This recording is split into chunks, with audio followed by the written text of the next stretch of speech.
entrar nos caminhos, ser aproveitado pelo Espírito Santo do Senhor. E vamos ficar sentados. E não somente a hora que estiver no hospital, sem voz, começar: oh Senhor, eu queria falar da sua graça. A hora que vocês têm oportunidade. E é decepcionante até para Deus. E mais ainda, a gente fala: quer oportunidade? Não quero. Não quero. Como é que vai acontecer você ensinar alguém se vocês não falarem? Ou é crentes espiões X9 que sai daí e tem vergonha de dizer: eu falo em nome de nosso Senhor Jesus Cristo. E espero que o Espírito Santo adentre nos seus vossos corações, que tenham coragem, porque Deus fez nós com espírito de fortaleza e não de temor.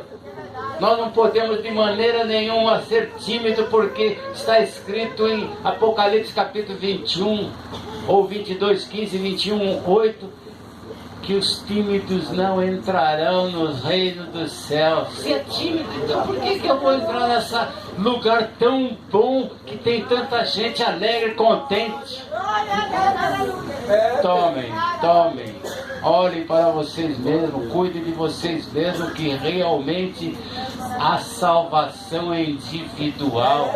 Não é eu orando para vocês que vocês entrarão nos céus, não. Enquanto vocês não cumprirem os mandamentos do Senhor, não haverá nem prosperidade.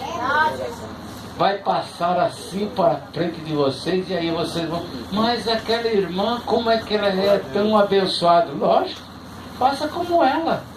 Se quer o que eu quis, faça o que eu fiz.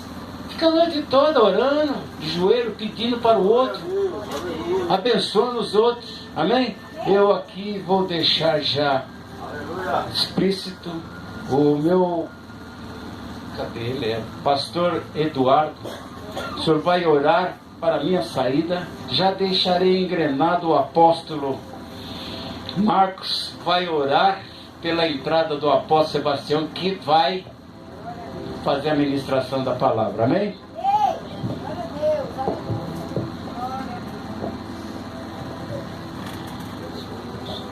Aleluia. Glória a Deus. Saúde os irmãos com a paz do Senhor. Amém? No livro de Salmo 4:3 ele diz assim: sabei, pois, que o Senhor separou para si aquele que lhe é querido.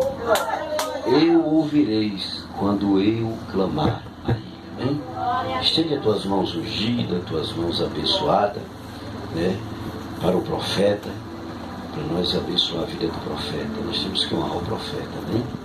Glória a Deus. Deus amado, querido, santo e fiel, meu Deus, obrigado pela oportunidade, meu Pai, de estar no teu altar. Meu Deus, obrigado, meu Deus, pelo ministro, meu Deus, pastor Pedroso, de me conceder essa oportunidade. Ó meu Deus, eu te peço agora que o Senhor toque as tuas mãos santas sobre o teu servo. Ó meu Deus, que o Senhor dá ordem aos teus anjos, como o Senhor nos relata no Salmo 91. Dá ordem aos teus anjos em favor do teu servo, em favor da esposa, dos filhos, netos, até a 4ª geração, que é a tua promessa, Pai. Esteja com ele, segura nas mãos dele, abre a mente, dá mais e mais sabedoria para conduzir, apacentar as ovelhinhas que o Senhor colocou sobre a vida dele. Meu Deus, aumenta e acrescenta os dias de vida do teu servo na terra. Ó Deus, em nome de Jesus. A igreja aplauda o Senhor Jesus. Ele está aqui, igreja, no livro de Mateus, capítulo 18, versículo 20, vai nos relatar que aonde estiver 2 ou 3 reunidos no nome dele, ali ele está. Amém? Amém? Vamos orar pelo apóstolo. Senhor, meu Deus e meu Pai, em nome de Jesus Cristo, Deus de poder e glória e santo, eu apresento a Ti, teu servo, meu Deus e meu Pai, que nesta manhã vai ministrar, meu Deus e meu Pai, a Tua palavra, em nome de Jesus Cristo, ó Deus de poder e glória. Que o Senhor venha abrir o canal, meu Deus e meu Pai, da palavra na vida do Teu servo, ó Deus amado e santo, e abrir os nossos corações, meu Deus e meu Pai, para recebermos a Tua palavra, seja de repreensão, meu Deus e meu Pai, de correção, Deus de poder e glória, ou de bênçãos, meu Deus e meu Pai. que nós estejamos com o coração aberto, Deus amado e santo, para recebermos humildemente, ó Deus amado e santo, a Tua palavra em nome de Jesus Cristo, Deus de poder e glória. Usa poderosamente o Teu servo, meu Deus, em nome de Jesus Cristo. Amém. Pode assentar, em nome de Jesus. Glória a Deus. Cumprimento a igreja com a paz do Senhor. Amém. Antes de iniciar aqui, quero já pedir aos irmãos que o pastor Pedro vai... Tem uma pessoa que colocou uma oferta e é preciso devolver o troco. Então o pastor Pedro vai lá para trás com a quem da oferta, ele vai separar o troco da pessoa, tá bom? Por isso que ele vai mexer na oferta agora, tá? Deus abençoe. Abra sua Bíblia nessa manhã de hoje no livro de Juízes capítulo 6. Juízes capítulo de número 6. Sabemos que o Senhor tem muita coisa a fazer através das nossas vidas, mas é preciso que o Senhor separe os seus servos, escolha os seus servos e dá uma direção aos seus servos. Juízes capítulo 6, estaremos lendo do versículo 11 até o 13º versículo, do 11 ao 13, capítulo 6 de Juízes. Pode ficar sentado mesmo? Pode ficar tranquilo sentado. Glória a Deus. Glória a Deus. Juízes capítulo 6, do 11º ao 13º versículo. Diz assim, vou ler aqui na minha Bíblia.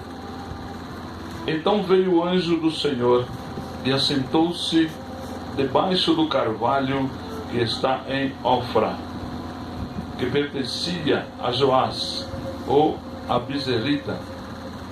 E Gideão, seu filho, estava malhando trigo no lagar, para pôr a salvo dos medianitas. Então o anjo do Senhor lhe apareceu e lhe disse: o Senhor é contigo, varão valoroso. Respondeu-lhe Gideão: ai, Senhor meu, se o Senhor é conosco, por que nos sobreveio tudo isso? E que é feito de todas as suas maravilhas que nossos pais nos contaram, dizendo: não nos fez o Senhor subir do Egito? Porém agora o Senhor nos desamparou e nos entregou nas mãos dos medianitas. Amém. Glória a Deus. Repita comigo. Em meio à crise, Deus escolhe o seu ungido. Diga: em meio à crise, Deus escolhe o seu ungido. Diga para o seu irmão: em meio à crise, Deus está escolhendo você para ser um dos seus ungidos. Amém. Deus está levantando e escolhendo alguém em meio à crise. Você observa aqui, essa passagem é muito interessante. Talvez você já tenha visto, ouvido, ou lido, ou pregado, ou visto ministrar por várias vezes. Mas eu tenho uma revelação da parte de Deus para a tua vida. Que em meio à crise, Deus levanta, Deus separa o seu ungido, o seu escolhido. E eu quero que você preste muita atenção, porque o tempo é curto para tudo nós entregarmos. Porém, vejamos a palavra do Senhor, que diz que quando Gideão estava malhando trigo no lagar. Princípio: lagar não é lugar de malhar trigo, é lugar de se fazer vinho, é lugar de se pisar uvas para fazer o vinho. E Gideão estava em um lugar disfarçado, ele estava num lugar impróprio para aquilo, ele estava num lugar que não era adequado para o serviço correto, mas ele estava trabalhando. Nós muitas das vezes entramos numa igreja e olhamos a quantidade de pessoas, olhamos a qualidade das pessoas que estão falando, olhamos a qualidade da música, a qualidade dos instrumentos, dos equipamentos da igreja, e dizemos: não, hoje eu nem quero a oportunidade, aqui não dá para mim. Gideão estava num lugar exatamente desta forma. Gideão estava malhando trigo no lagar, aonde pisava-se uvas. Mas a Bíblia diz que ele malhava com toda garantia, malhava com toda certeza, e malhava o trigo e vigiando. para que os adversários não viessem até ele e roubassem a oportunidade dele. Então Gideão estava ali malhando trigo em um lagar. E a Bíblia diz que aparece um anjo para ele.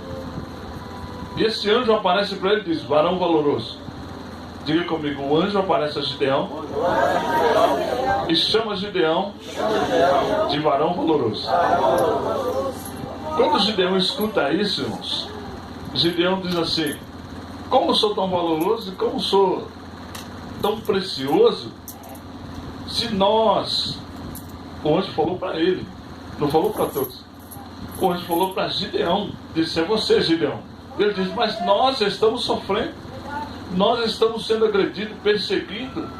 Como é que nós podemos... Ele diz: falei com você, Gideão. Nós precisamos entender que quando Deus separa alguém em meio à crise, Ele separa a pessoa. Aleluia. E não separa todos. Amém. Lembra de Elias? A Bíblia diz que quando Elias se levantou e disse assim: olha, eu não sou melhor do que os nossos pais. O Senhor disse para... O anjo do Senhor disse para ele assim: Elias, ainda tem 7.000 que não dobraram os joelhos diante de Baal. Não tem só você de melhor. Veja que agora inverteu, né? Gideão era o único, mas Elias não era o único. Elias tinha mais 7.000 que ainda estava sem dobrar os joelhos diante de Baal. E ele disse: olha, é com essas pessoas que eu conto. É com essas pessoas que eu vou fazer vencer a guerra. É com essas pessoas que eu vou fazer triunfar. Levanta sua mão bem alto comigo e diga: é comigo. É comigo. Diga: Deus vai me usar para fazer triunfar, para fazer vencer em meio a esta crise, em meio a esta situação. Amém? Nós pode abaixar sua mão com posse de vitória, porque nós sabemos que estamos em meio a um princípio de crise. Qual crise, irmãos? A crise chamada a festa da carne, carnaval. Esta festa é uma festa que traz uma crise no meio evangélico, traz uma crise dentro da igreja, que todos pegam seus membros, correm para o retiro, fogem do conflito, fogem da guerra. Pelo contrário, a Bíblia diz: resistir ao diabo e ele vai fugir de você. Mas pelo contrário, a igreja pega o grupo, o líder pega o grupo e foge do carnaval. Covarde, irmãos. Covarde. O prefeito da cidade de São Paulo pega as chaves e entrega nas mãos de Momo. A igreja deveria permanecer lutando para tomar a chave. Pelo contrário, a igreja diz: olha, já entregou a chave na mão de Momo, deixa Momo governar a casa, vamos até sair da casa. Sai do estado de São Paulo, sai da cidade de São Paulo, abandona o campo de batalha, abandona o campo, irmãos, de guerra, e deixa o diabo fazer o que ele bem quer. Deixa o diabo bagunçar a casa, destruir o que tem que ser destruído, e depois volta na maior caralice e diz: agora, irmão, vamos orar. Nem sei como eles não vão até na igreja lá receber cinza, né? Quando volta do retiro, era bem capaz que eles fossem lá receber cinza, porque é uma covardia, irmãos, deixar o lugar de conflito nas mãos do inimigo e sair. Gideão não fez isso. A Bíblia diz que Gideão foi chamado de varão valoroso porque ele permaneceu no lugar. Os medianitas estavam ali. Para quem não sabe, o espírito dos medianitas, ele vem para destruir exatamente a nossa finança. Os amalequitas, os medianitas, são demônios que começam a atuar a princípio no mês de dezembro, porque toda a fatura eu ministrei, eu falei ontem lá na nossa igreja, né? Anteontem, segunda-feira. Esse espírito começa a atuar no período de dezembro, porque todo o faturamento que se consegue, os trabalhadores e as empresas, é derramado, começa a derramar tudo em dezembro, porque em dezembro se começa a comprar os presentes, e as lojas têm o aquecimento, e todo mundo começa a pegar o dinheiro que faturou o ano todo e começa a entregar. É o princípio do espírito dos medianitas e os amonitas que estão devorando as finanças. Porque, para que os irmãos entendam, quem são esse espírito? Os filhos de Amon e os filhos de Amaleque são os netos, são os sobrinhos, né? Sobrinhos de Ló. Sobrinhos de Abraão, desculpa, sobrinhos de Abraão e filhos de Ló. Por que essas tribos, né, essas duas tribos conseguiam atacar no momento correto da colheita, do plantio dos israelitas, porque eram da família. Eles sabiam o período de plantio e de colheita, porque eram descendentes de Abraão, descendiam da família de Abraão, porque eram filhos de Ló. E a Bíblia diz que eles subiam e atacavam toda a plantação, deixando os israelitas, irmãos, 3 meses passando por necessidades. Esse ciclo alcançou os nossos dias, porque você pode ver que janeiro, fevereiro, março, o Brasil não anda, porque é férias, carnaval, e o pessoal está descansando. Ele só começa a aquecer o mercado a partir de março. O desemprego não volta, não sai até que chega março, por conta desses demônios, esses espíritos que começam a agir em dezembro, janeiro e fevereiro. Fevereiro se abre as portas do carnaval, aonde demônios de outros países migram para o nosso país. De que forma? Vem nos corpos das outras pessoas, estrangeiros que vêm de fora, trazendo mais demônios para unir com os demônios que já estão aqui no Brasil, para fazer uma fortaleza. Aí você lembra que Deus envia Elias para destruir o casamento de Acabe e Jezabel. Na realidade, Elias se levantou para destruir a aliança dos profetas de Baal e dos profetas de Azera. Os de Azera comiam na mesa de Acabe e os de Baal comiam na mesa de Jezabel. Então, na realidade, o casamento não era simplesmente político para manter a hierarquia do reinado. Pelo contrário, também era um casamento no estado espiritual, uma aliança espiritual para destruir o povo de Israel. E o que nós passamos nos dias em que nós atravessamos, em meio às crises da nossa vida, nós começamos, irmãos, a se levantar e a sair do nosso lugar. Mas em meio à crise da nossa vida é que Deus escolhe alguém. Porque Gideão foi levantado exatamente em meio à crise, quando ele disse assim: eu não sou o melhor, não, eu não posso. E o Senhor disse: você é um varão valoroso. Diga comigo, a primeira atitude de quem é escolhido é entender o seu chamado. Amém? Diga para o seu irmão: você precisa entender o teu chamado. Tem muita gente, irmãos, que diz assim: eu tenho um chamado. E aí você diz assim: você é chamado para quê? Ele diz: eu estou esperando o Senhor falar comigo o que eu vou fazer. Se você tem um chamado, você já tem que ter a certeza do que você vai fazer, querido. Gideão sabia já o que ele ia fazer. Quando o Senhor chamou ele, o Senhor disse: varão valoroso, é com você que eu vou vencer a guerra. Existem alguns princípios para alguém que tem um chamado. O primeiro, irmãos, é o que Gideão fez. O Senhor disse lá no versículo 25, a partir do versículo 25, o Senhor disse assim: Gideão, levanta pela madrugada e destrói o altar, os altares de Baal que está em nosso meio. Aleluia. Gideão tinha a primeira obra a fazer depois do seu chamado: destruir as fortalezas, destruir os alicerces de Baal. Lembra que a Bíblia diz assim, em Ezequiel, se não me engano: você foi chamado para derrubar, arrancar, destruir e arruinar. Jeremias, obrigado, pastor, Jeremias, eu não me recordava o livro. E depois ele disse assim: depois que você fizer isso, você vai plantar, edificar e construir. Mas o princípio é você derrubar.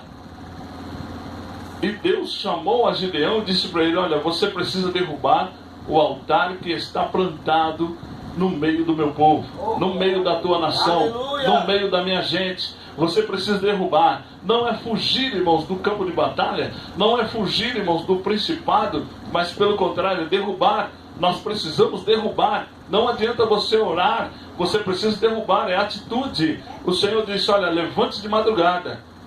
Parecia que Deus estava com medo, né, de Baal. Eles levantam de madrugada, enquanto está todo mundo dormindo, vai lá e derruba. Mas Deus não estava com medo, era uma estratégia do Senhor, dizendo: olha, vai de madrugada e derruba. Sabe por quê? Algumas das pessoas vão poder lembrar. O policial, quando ele vai fazer uma apreensão, depois de uma campana, ele chega no local para apreender o elemento. Ele chega até 5 horas da manhã para armar todo o esquema, mas ele só pode entrar a partir das 6 horas. Por quê? Porque a partir das 6 horas já terminou o horário do ladrão. Já acabou o horário do ladrão. E aí é hora da polícia pegar o ladrão. Antes das 6 não pode pegar o ladrão, porque tem o horário do ladrão. É da meia-noite às 6 da manhã. Por isso eles fazem a campana e entram a partir das 6 horas da manhã. E observe que Gideão, a Bíblia diz que a ordem de Deus disse, foi assim, olha, vá de madrugada, derrube o altar, ou seja, acaba com a fortaleza do ladrão dos nossos negócios, daquele que rouba as nossas finanças, daquele que rouba a mentalidade do meu povo, daquele que rouba a fortaleza do meu povo. Vai de madrugada e derruba. Glória a Deus. E em seguida levanta um altar e faça um sacrifício. Glória a Deus. Diga comigo, o primeiro princípio é derrubar. Diga o segundo princípio é edificar. Amém? Você tem esta ordenança na tua mão. Derrubar aquilo que aflige a nação. Porque a Bíblia diz assim, se quiseres, se me pedires, eu te entregarei nações. Não é uma nação. Entregarei nações em tuas mãos. E os confins da terra te darei por tua possessão. Tem pessoas que não tomam a rua.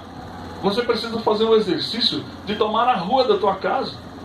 Sabe por que a Bíblia diz quão preciosos são os pés daquele que anuncia o Evangelho da paz? Quando você caminha na rua da tua casa, os teus pés demarcam o território na onde você está pisando. Se tem algum mal manifestando na tua rua, algum roubo, alguma prostituição, algum jogo do bicho, enfim, seja lá o que for, os teus pés, ele leva o Evangelho da paz. Você precisa pisar o lugar e determinar. Lembra de Josué? A Bíblia diz, aonde pisar na planta do teu pé, será te dado por lugar de posse. E como a igreja vai tomar posse? Quando ela demarca o lugar, quando ela usa os princípios da Bíblia. Não basta orar, irmãos, precisa manifestar os princípios da Bíblia, precisa manifestar as vontades de Deus, e é demarcando o território. 1 minuto eu já volto aqui para a mensagem que nós estamos falando. A nossa igreja no Capão Redondo, no ano de 2004, 2005, toda a morte que tinha é o Capão Redondo. Morria lá no Senado, morreu no Capão Redondo. Quando não era Capão Redondo, era Jardim Ângela. As pessoas iam procurar emprego na minha região. Quando chegava lá, estava tudo certinho, mas quando lia o bairro Jardim Ângela, Capão Redondo, diz, depois a gente te chama. Quando você vai fazer um concurso e a pessoa depois não vai chamar mais. Ele não chamava. Mas Deus estabeleceu o nosso ministério. E em 2005 nós começamos a fazer ato profético e a marchar naquele bairro e a declarar a falência de todo esse mal. O crime se acabou, o bairro cresceu, veio bancos para o nosso bairro, próximo da igreja, inclusive a conta da nossa igreja é a conta de número 16 da Caixa Econômica Federal. E todo mundo diz, mas o gerente, sempre que troca o gerente, ele diz, mas por que tua conta é esse número? Eu digo, depois eu te conto a história. Foi nós que trouxemos esse banco para cá, para esse bairro, através da oração. Sabe? Mas nós tivemos, irmãos, um processo. Tivemos que marchar, fazer ato profético, tocar chofar, orar, ungir. Pegamos policiais, demarcamos os territórios que estavam em crise e começamos a orar, começamos a declarar a falência, irmãos. E os demônios foram batendo em retirada.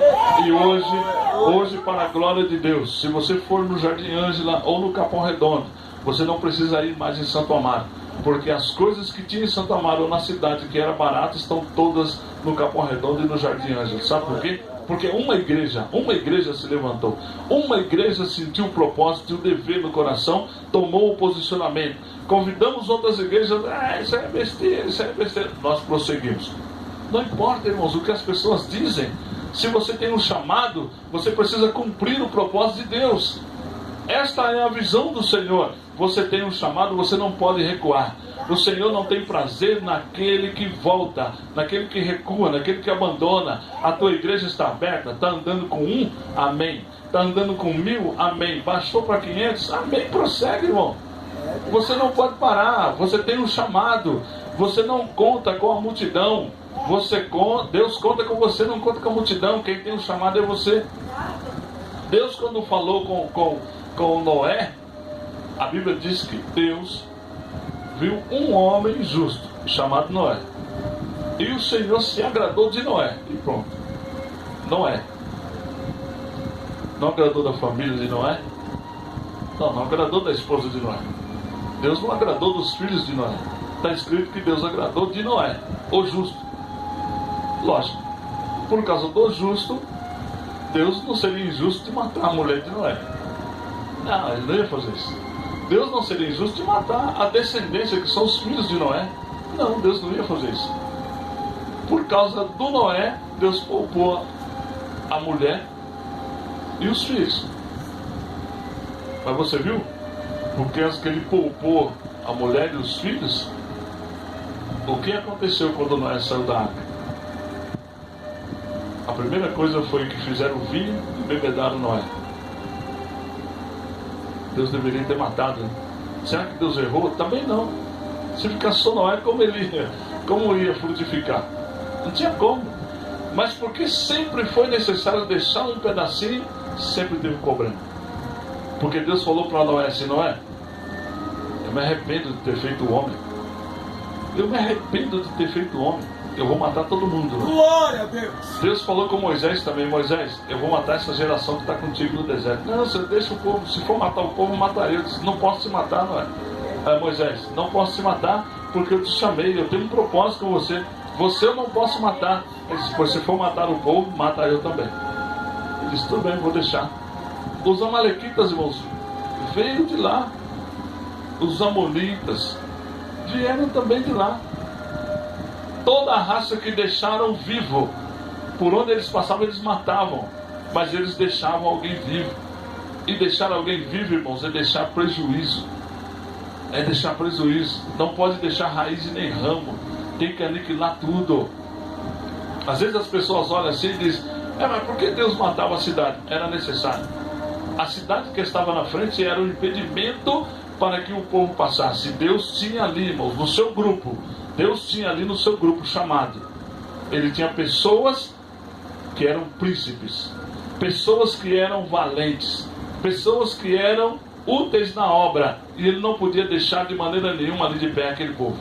Voltando aqui para a palavra, a Bíblia diz que ali estava Gideão. Agora derrubou o altar de Baal e levantou um altar para Deus. Aleluia. Diga comigo: terceiro princípio que é necessário é não contar com multidão. Amém? Gideão tinha 32 mil homens para vencer a guerra. 32 mil homens. É gente, irmãos. É muita gente. E não era qualquer homem, não. Era só do estilo do... Fica ali, fica em pé, posso. Era desse tamanho os meninos. Os menininhos eram tudo desse tamanho, obrigado. Era tudo assim, tudo preparado, irmãos. Eram homens, quando a Bíblia diz assim, homens de guerra, os fraquinhos, os idosos, os meninos que estavam ainda na adolescência, isso não era contado como homem de guerra. Homem de guerra era só os preparados. Quando a Bíblia diz homens de guerra, não era todo guerreiro, eram os homens de guerra mesmo preparados, porque os outros não eram de guerra. Os outros não eram chamados para a guerra, porque não tinha postura para a guerra, não tinha atitude de guerreiro. Então não era chamado e não era contado. Os homens de guerra eram só aqueles mesmos. Então Gideão agora estava com 32 mil homens. 32 mil homens. Gideão cantava de galo, né? Temos 32 mil homens, vamos vencer a guerra, vamos vencer a guerra. E o Senhor, certa feita, chama Gideão e diz: Gideão, vem aqui, diga comigo: Deus, aleluia, sempre fala com o seu ungido. Amém? Deus sempre vai falar com você, né? Nossa irmãzinha veio aqui, irmãzinha não, a nossa irmã veio aqui e disse: eu vejo um anjo aqui. Sabe por que Deus não mostrou para todo mundo? Por que Deus não mostrou para todo mundo? Só mostrou para ela. Porque quem estava aqui na frente não era ela? Ela tinha a posse do governo da igreja. Porque quem vem aqui no altar tem a posse, irmãos. O pastor está aqui. Quando ele dá um microfone para vocês, sai, Deus não sai do altar. O Espírito de Deus permanece no altar. O homem sai do altar, o outro entra e o Espírito de Deus usa aquele vazio. Por isso a responsabilidade de quem está no altar é muito grande. Porque o Espírito de Deus permanece no altar. Aqui é o lugar de visibilidade dele. Aqui nós temos 2 altares, né? E a pessoa diz, não, quem não pode vir aqui, pode ir naquele, né? Tem algumas igrejas também que usam isso. Não, aqui em cima não. Aqui é só dos ministros, vai naquele altar lá. Quando se denomina altar, o Senhor está em todo altar. Você pode perceber, olha, eles vêm de igreja, alugam salão de igreja, altar você nunca viu. O pessoal derrubar um altar, um púlpito da igreja e vender. Você nunca viu derrubar e quebrar um altar. Normalmente um altar é passado de uma igreja para outra. Um púlpito é passado de uma igreja para outra, porque o púlpito é o altar de Deus. Deus está aqui. Isso aqui não, você não encontra púlpito jogado fora. Você encontra cadeiras jogadas fora, mesa de igreja jogado fora, computador de igreja jogado fora. Púlpito não. Um pastor próximo da minha casa alugou um salão e fez uma igreja e ficou lá muito tempo. Depois o aluguel ficou alto, ele saiu, deixou o púlpito lá. E ele foi embora. Pegou tudo, mas deixou o púlpito e a igreja ficou desse jeito aqui, com o altar montado e o púlpito em cima. E aí o dono colocou lá, aluga-se, e ficou 1 ano e pouco. E um dia eu passou lá, está alugando o salão, e disse, rapaz, passou a igreja aqui, nunca mais depois que essa igreja saiu eu consegui alugar. Eu disse, abre aí para nós ver. Aí abriu. Aí quando abriu, eu vi o altar lá da igreja. Eu vi o altar. E aí eu disse para ele, aí o Espírito Santo de Deus me disse assim, eu estou no altar. Aí eu disse pro dono, eu disse, rapaz, você tem que tirar esse altar daí. Eu disse, mas por quê? Se vir outra igreja já tem altar. Ele disse, mas não vai vir, porque o altar que está aqui é da outra igreja que fechou, que saiu daqui. Deus está aqui, ele não vai deixar entrar uma outra igreja porque ele está identificado com esse altar que era da outra que saiu. Você precisa tirar o altar. Ele diz, então se assim é melhor você tirar, porque eu não vou nem mexer com isso. Aí eu fui lá, tirei o altar, coloquei para fora. Ele disse, olha, se você souber de alguém, dá. Aí eu peguei, liguei para um pastor que precisava de um altar, disse, vem buscar que tem um altar aqui para você. Ele foi lá, levou o altar e a partir daquele dia ele alugou o salão novamente. Por que ele não alugou? Porque Deus estava lá. Deus, irmãos, não é como nós. Se você faz a placa da tua igreja e coloca lá, o culto é das 19h30 às 21 horas, segunda, terça, sexta, sábado, domingo. Esses dias tem um anjo dispensado da parte de Deus para cumprir aquele horário ali, naquela igreja. Só que o anjo não tem um relógio, mas ele viu o nosso relógio. E quando ele viu o nosso relógio, ele disse 7h30. O anjo já entra, já fica lá no altar. Com gente ou sem gente. Ele fica lá. E o culto vai rolando. Quando dá 9 horas, o anjo pega as coisinhas dele, ó. Eu te explico, para você não ficar em confusão. Eu te explico. Às vezes a pessoa diz assim, irmão, nós vamos ficar um pouquinho a mais. Deus diz, olha, você quer ficar até amanhã, fica, mas o combinado, eu já cumpri a minha parte. Agora, de quem é a responsabilidade? De quem chamou a continuação. Se acontecer ali um milagre, vai para a conta da pessoa. Se acontecer uma morte, vai para a conta daquela pessoa que disse que vai estender mais. Já não é mais responsabilidade de Deus. A responsabilidade de Deus é do horário, do começo até o fim. Quando nós vamos ultrapassar, fazer hora extra, ele diz, bom, hora extra é tua. Estou fora. Ele está olhando, mas ele está fora. Não tem anjo ali nenhum. Foi o homem que disse, não, agora nós vamos prosseguir. Ele disse, não, por isso que a Bíblia diz, olha, se vai fazer um negócio, senta, analisa, combina, para que você depois não venha se arrepender. Você sabe se o culto não vai terminar no horário certo? Então já fala, irmãos, olha, a nossa placa hoje é das 19h30 até as 21h, mas hoje nós vamos até as 22h. O anjo fica até as 22h. Mas se você não combina nada, ele vai embora. Já encerrou o serviço dele. Então, quando você edifica um altar para o Senhor, você diz, olha, aqui é o altar do Senhor. Acho que o pastor Pedroso e o pastor Pedro conheceu pastor Douglas, o pastor Júnior. Tinha uma transportadora lá no Jabaquara. E aí começamos a fazer culto lá dentro da empresa dele. Depois ele disse, não, vamos fazer um culto aqui, vamos estabelecer um dia de culto. Toda terça-feira de manhã. Começou orando no escritório. Depois começou a encher de gente, começou a ir para dentro da empresa. Sabe o que aconteceu? Ele teve que mudar a empresa. Ele mudou a empresa porque Deus tomou a igreja. Tomou o salão que era da empresa. Aí você vai dizer, mas como Deus tomou? Ele diz, aqui vai ser igreja. Ele não falou, vai ser igreja e a empresa. Ele diz, aqui vai ser igreja. Então Deus foi indo, foi colocando gente, tomou o salão. A igreja está lá ainda, Rua das Rolinhas, se não me engano, número 310. Pode ir lá que você vai ver. Está lá a igreja ainda. A empresa, irmão, saiu de lá, foi embora para outro lugar. Se quis, ele teve que sair dele. E ficou a igreja. Glória a Deus, aleluia. Então por isso que Deus disse para Gideão, faça um altar. E depois ele disse, os homens que você tem é muito. Sabe, tem muita gente que conta com multidão.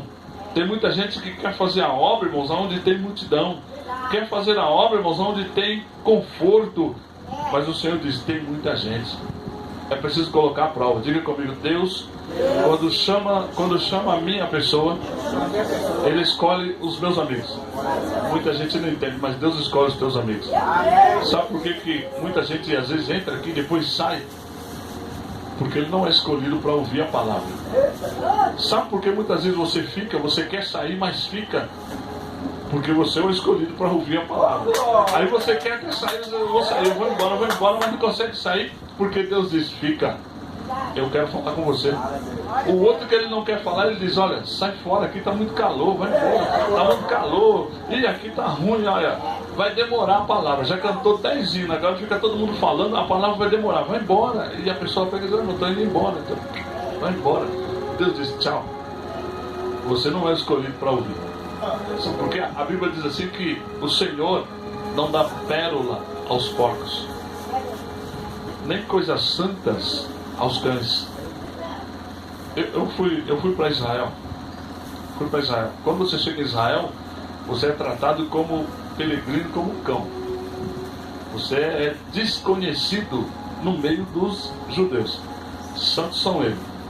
Do jeito que você chegar, você não é reconhecido. De maneira nenhuma. Você pode pegar o que está no chão. Fruta no chão. Se você pôr a mão no pé, arruma confusão. Você não pode arrancar nada do pé. Por quê? Porque o que está agarrado no pé da planta é dos filhos. O que cai é dos forasteiros, dos necessitados. Então você não pode pegar nada que está no pé. Se você for pegar, você precisa pedir para ele, porque ele vai pegar e te dar. Ele pega e te dá. Mas você não pode pegar. Por quê? Se você olhar no livro de Ruth, você vai ver que Ruth, quando Boaz deu a ordem, né, ele disse assim, quando ele começou a se apaixonar por Ruth, ele disse assim para os segadores, os colhedores, ele disse, olha, vão colhendo e deixa cair algumas espigas, porque Ruth não podia pegar, porque ela não era judia. Ela era de uma tribo, irmãos, de uma tribo que era inimiga, condenadas, moabitas, era da tribo de Moabe. Então ele disse, olha, deixa cair algumas espigas para que Ruth pudesse pegar, porque esse era o campo. Até porque, irmãos, o campo, para quem não sabe, mas os israelitas, eles plantam durante 7 anos. Depois de 6 anos. Quando vai fazer o 7º ano, eles colhem no 6º, e no 7º ano ele deixa o campo livre. Para quem? Para os forasteiros, órfãos e viúvas. O que der ali naquele campo, eles dizem que é bênção de Deus, da vida deles, para abençoar outras pessoas. Então fica um ano completo para que as pessoas no campo apanhem o que quiser. Eles só voltam a plantar depois do 7º ano. Aí eles plantam mais 6 anos, descansa o campo. Isso chama-se descanso da terra. Tem que descansar na terra. Então, o Senhor disse assim, Gideão, eu vou escolher quem vai andar com você. Ou seja, essa terra aqui está muito contaminada. Eu vou separar as pessoas que vão andar contigo, Gideão. E ele disse, olha, e a escolha vai ser simples. Pergunta para essa multidão aí, quem é covarde pode voltar. Ah, se fosse no dia de hoje, irmãos, se fosse perguntar aqui quem é covarde pode voltar, muitos iam dizer, posso tá me falando mal de mim, não vou voltar mais nessa igreja, eu vou embora. E o Senhor está dizendo, é isso mesmo que eu quero, que você vá embora. Você é covarde, some daqui, vai embora. Eu quero que você saia. E Gideão disse assim, olha, quem são os covardes? Volta. 22 saíram. E a Bíblia diz que Deus vai usando Gideão com estratégias para separar. De 32 mil não ficou 10%, porque restaram 300. 10% seria 320. Restaram 1%, né? 1% seria 320. Ficou menos de 1%. Menos de 1%, irmãos. Quando ficou 300, Deus disse, Gideão, é com esses que você vai vencer. Você já percebeu que na igreja é assim também? Quando você diz, amanhã, culto de oração, você já sabe até quem vem. No começo do culto, você sabe quem vai chegar no começo do culto. E já sabe quem vai chegar da metade do culto para frente. Os artistas sempre chegam quando a igreja está cheia, né? Um terninho brilhante, um sapatinho de 2, 3 cores. Eles chegam com uma maletinha, agora acabou a maletinha, agora eles chegam com o notebook na mão, peito empinado, cheio de imposição, olha para todo mundo e depois senta. Eles não chegam primeiro. Esses são os garimpeiros. Eles vêm na terra garimpar, arrancar o melhor da terra, tentar arrancar o melhor da terra para comer. São os mendigos da obra de Deus. São os falidos da obra de Deus. São os aproveitadores da obra de Deus. Como é que chama aquela ave? São aves de rapina, né? Aves de rapina. São aves de rapina. Por que são aves de rapina? Porque eles vêm arrancar a boa parte da obra de Deus. Irmão, tem que abençoar o profeta. Irmão, tem que depositar na vida do profeta. Irmão, sou terra fértil. A Bíblia diz que terra fértil é o altar. Tudo que você deposita aqui no altar, isso vai prosperar. Há um segredo, irmãos, muito grande para quem oferta, e por isso a gente deixa sempre a oferta aqui no altar, porque você sair do teu lugar e vir no altar, você sai no estado de semeador. Você sai com a semente para plantar em um lugar, em uma terra fértil. Então quando você coloca aqui no altar, você plantou. E quando você planta no altar do Senhor, a Bíblia diz que você colhe. No mínimo 3 vezes mais. No mínimo, é o mínimo 3 vezes mais. O mínimo. Isaac teve tanta sorte que colheu 100 vezes mais. Mas nós colhemos no mínimo 3. Você vai trazer um terno para o apóstolo? Traga. Avise os pastores e diga ao apóstolo, estou trazendo um presente para o senhor. Põe no altar. Porque você vai colher o do terno. Não estou interessado. Não, mas é a regra. Tudo que você traz, traga no altar. É do altar que você colhe. Você vai investir na viagem do teu pastor? Vai investir na viagem do irmãozinho, aquele irmãozinho que quer viajar, mas não tem dinheiro. Eu vou estar com dó, vou ajudar ele. Não dá na mão dele. Não. Põe no envelope, escreve o nome dele, escreve, olha, para a viagem. Avisa o tesoureiro da tua igreja e vem no altar. Se não tem salva no altar, você vem no altar. Já está todo mundo avisado. O tesoureiro já está avisado, você coloca lá e avisa o irmão. Diga, depositei na tua viagem, tá? Está lá no altar, pega com o tesoureiro, porque pode ser que o tesoureiro esqueça. Terminou o culto, você vai lá e pede para ele. Fica de olho, se ele não vier te trazer, pede para ele, porque eu depositei o dinheiro da tua viagem. Por que, irmãos? Se eu deposito uma viagem, eu vou colher no mínimo 3. Por que eu tenho que fazer isso? Porque Deus não precisa do meu dinheiro. Não, Deus não precisa de favor teu. Deus não precisa de glória tua. Não. Ele tem anjo, arcanjo, querubim, serafim. Ele dá uma oportunidade para nós. Quer dar glória? Dá. Será bem-vindo. Se não der, diferença nenhuma vai fazer. Você quer adorar a Deus? Adore. Se não quiser, irmão, já lá no céu tem anjos, arcanjos, querubim. Tem 24 velhinhos, 24 anciões, cabelo bem branquinho. Ali os irmãos ainda estão com o cabelo um pouco preto ainda, né? essa senhora e o senhor ainda está com um pouco de preto no cabelo, mas os que tem lá no céu, do cabelo bem branquinho. É bem branquinho, irmãos. E eles estão diante do altar de Deus, diante do trono de Deus, e a Bíblia diz que eles têm uma coreografia desde o começo da terra, desde o começo do mundo. Não tem artrite, não tem artrose, não tem tontura, não tem nada. Eles fazem a coreografia sem nenhum, né? Hoje eu abaixo quando eu levanto, e eu já estou com 58, 59 esse ano, faço 21 de abril, né? Eu já estou com ai.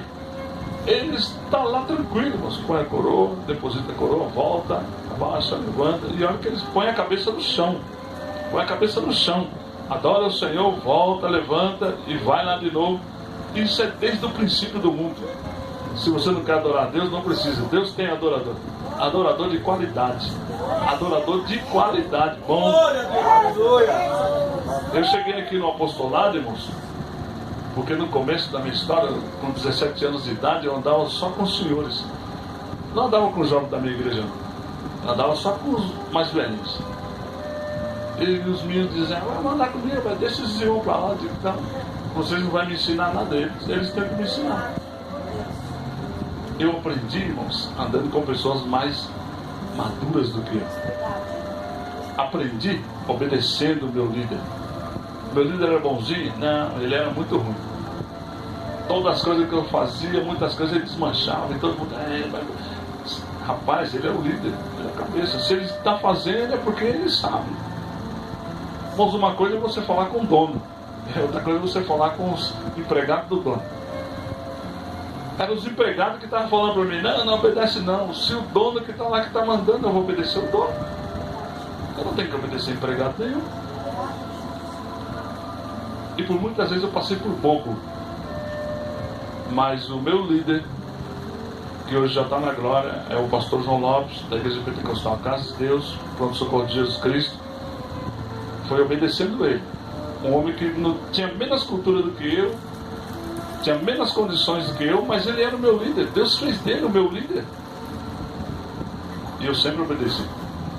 Toda vez que ele chamava a atenção, eu baixava a cabeça e disse, senhor, vou fazer isso. E as pessoas diziam, você é pouco, você não tem que fazer isso. Eu digo, eu tenho que fazer. Quem manda pode. Quem é inteligente obedece. Só isso. Por isso eu cheguei aqui. Eu cheguei aqui sendo bobo. Ó, como é bom ser bobo. Alcancei o apostolado sendo bobo, irmãos. Eu fui bobo, fui obediente. Fui separado. Porque eu era bobo. Por isso eu alcancei aqui. O que diz a Bíblia? O princípio do temor é a sabedoria. Se você não tem sabedoria, querido, eu vou sair desse ministério porque ninguém manda em mim, eu vou embora. Deus mandou você sair? Se as casas tudo é dele, só muda o nome da placa e a pessoa que está responsável pela igreja. Deus mandou você sair? Ele falou para você, sai dessa casa e vai para outra minha casa? Deus está em confusão? Será que Ele mandou você fazer isso? Não, irmão, chegou o meu tempo aqui. Quem falou para você que chegou o teu tempo? Quem foi que desceu do céu e falou para você que chegou o teu tempo? É hora de você sair, irmão. Não me dá oportunidade. Quem falou que é você que decide quando é que você vai falar e quando você não vai? Você é servo ou é senhor? É você que tem um apito na boca do juiz para apitar? Ou você recebe o apito? Quem é que decide na tua vida? Gideão podia muito bem, irmão, dizer, não, eu sou da família mais fraca, eu sou o menor da família, eu não vou fazer isso não. Opa, o apito está na boca de Deus. Deus apitou e disse, é você. Faz assim, assim, assim, e ele fez. Deus levanta o seu escolhido em meio à crise, porém, precisa estar em obediência. Deus levanta escolhidos em meio à crise, porém, ele precisa saber que no meio daquela crise, se aquela pessoa é fiel. É no meio da fome é que você prova aquele que tem experiência em comer. Há muitos que vão na tua casa comer, você chama para almoçar ou jantar, ele senta com você na mesa, nem ora. Quando você pode comer, ele diz, opa, hoje eu estou na bênção. Ele não olha quantas pessoas tem dentro da casa. Ele não olha o tamanho da panela ou da travessa que está em cima da mesa. Ele diz, estou na bênção. E vai enchendo o prato. Ele contou quantas pessoas tem na casa? Ele não contou. Ele deixou o dono da casa pegar primeiro, para ele ver quanto que o dono da casa pegou, para ele sempre pegar menos. Espera o dono da casa tirar e depois você tira menos do que ele. Nunca mais. E nunca você limpa o prato. É falta de educação. Tem que sempre deixar um pouco, irmãos. É etiqueta, você precisa deixar um pouco. Você não está morrendo de fome. Opa, vou comer. Eita, tá uma delícia. Fazendo com a mão, você está morrendo de fome. Fazendo vergonha, irmãos, para o Evangelho, para Deus. Você precisa analisar quem somos nós. Nós somos embaixadores dos céus, representantes dos céus, do reino. Filhos do reino, irmãos, não causam vergonha. Filhos do reino, irmãos, tem classe, tem pose, sabe se posicionar, sabe falar, sabe a hora certa de entrar, sabe a hora certa de responder. Dá vergonha de às vezes eu prego aqui e prego fora do país também. Tem hora que dá vergonha, irmãos. Hora da vergonha. Você vê andar com certo tipo de cristão e diz, eita, agora estamos na bênção. Olha, irmão, que beleza, aqui é um banquete. Na tua casa não tem comida? Não tem arroz e feijão? Não tem carne? Não tem ovo, pelo menos, então? Não tem uma salada? Que diferença tem aquela comida da tua casa? Pelo contrário, né? Eu quero estar em casa para comer a comida que a minha esposa faz. A comida da minha casa é a melhor que tem. A cama onde eu durmo, a minha cama é a melhor que tem. Pode ser no hotel 5 estrelas. A minha cama é a melhor. Eu quero voltar para minha casa. Eu não vou tirar foto, irmãos, no hotel, não vou tirar foto num restaurante, dizer, eita, irmão, estou na bênção. Não, você pode entrar no meu Facebook. Se você quer pesquisar quem é o Apóstolo Sebastião, entra no Google e coloca lá, Apóstolo Sebastião. Vai te aparecer toda a minha vida. Em todas as minhas redes tem a minha foto. Você nunca vai ver foto da bandeira de Israel, do lugar da minha foto, foto do monte. É a minha foto. Você está procurando a minha. A minha cara tem que estar lá. Não é a cara de um gatinho, a cara de um cachorrinho, a cara de um passarinho. Não, eu não sou passarinho. Minha cara é essa. Sempre você vai ver essa cara aqui lá. Se quando eu tenho amigos, já vamos encerrar. Quando eu tenho amigos que tem foto, depois ele coloca qualquer outra coisa, eu deleto. Ah, você me apagou, não era você que estava lá? Eu não vi você lá. Tem uns que tiram foto, apaga. Não, a minha foto está lá, eu preciso da tua foto. Se a tua foto não está lá, não é meu amigo. Até porque, que amizade é essa? Que esconde a foto? Gideão, irmãos, nunca escondeu quem ele era. Gideão sempre foi o mesmo. O Senhor, quando chamou a Gideão, chamou porque sabia quem ele era, sabia com quem estava falando. Ele encerra aqui dizendo para os senhores que sempre, isso é de plástico. Quando você convida alguém para ministrar na tua igreja, o indivíduo sobe aqui na plataforma, ele diz assim, ele não fala grosso daquele jeito. Cumprimento os irmãos com a gloriosa e santa paz do Senhor e ao amado pastor, não sei. É uma rasgação de seda, um negócio tão